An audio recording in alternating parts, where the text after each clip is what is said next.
Hey, bonjour à tous. Très heureux de vous retrouver pour évoquer aujourd'hui ensemble le fait de poser un cadre à vos relations. Poser un cadre, ça veut dire quoi? Il est compliqué de vivre ensemble ou de travailler ensemble sans cadrage préalable, qui peut être explicite ou officieux. Poser un cadre, c'est déterminer ensemble, à deux ou plus, des règles de vie, des règles du jeu, à nos relations privées comme professionnelles. Ce sont des règles qui tiennent compte des besoins et des valeurs de chacun et de tous. C'est quoi le but? Tout groupe qui vit ensemble a besoin de ces règles. Au départ, il y a une phase de connaissance, de découverte, et sans règles établies peuvent arriver des non-dits, des conflits, des tensions. Le cadrage est alors à poser pour que le collectif puisse donner le meilleur de lui-même, la meilleure entente, la plus grande coopération et la performance optimale. Les règles, une fois installées, permettent un cadre à la fois de permission et de protection pour que chacun puisse donner sa plus belle lumière. Ce cadre protecteur et bienveillant, posant les valeurs et les besoins communs, favorise la cohésion tout en servant de cadre de référence en cas de dérive. Chacun pourrait alors dire « Non, on ne s'est pas engagé sur ce chemin-là ». À titre privé, à la maison comme à l'école, ces règles permettent à chacun de vivre en harmonie, de savoir ce à quoi chacun s'engage et ce dont il peut bénéficier. À titre professionnel, ces règles sont également essentielles, notamment en matière de management. Elles impulsent votre manière d'animer votre équipe ou de mener à bien un projet transversal.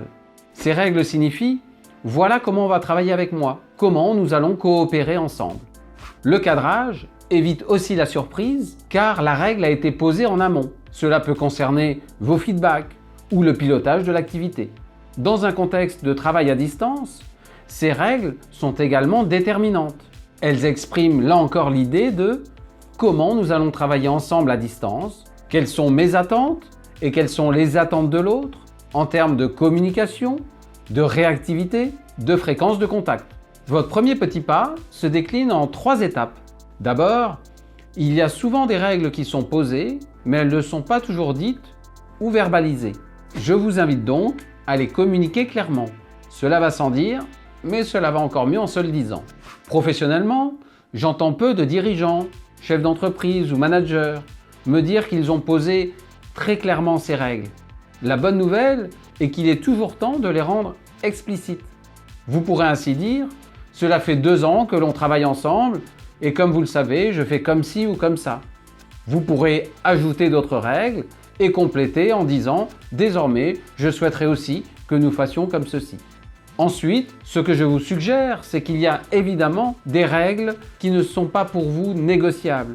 Elles sont directives descendantes. Mais que beaucoup d'autres règles sont également à co-construire avec l'autre. Ne vous privez pas de cette intelligence collective. Qu'est-ce qui va vous convenir à 2 ou à tous? Enfin, rien n'est figé dans le marbre et ces règles sont évolutives et elles sont perfectibles dans le temps. Et il y a lieu de les revisiter, de les questionner en fonction à nouveau des circonstances différentes pour vous comme pour l'autre. On se retrouve mardi prochain pour évoquer la manipulation et d'ici là n'oubliez pas, votre parole a du talent.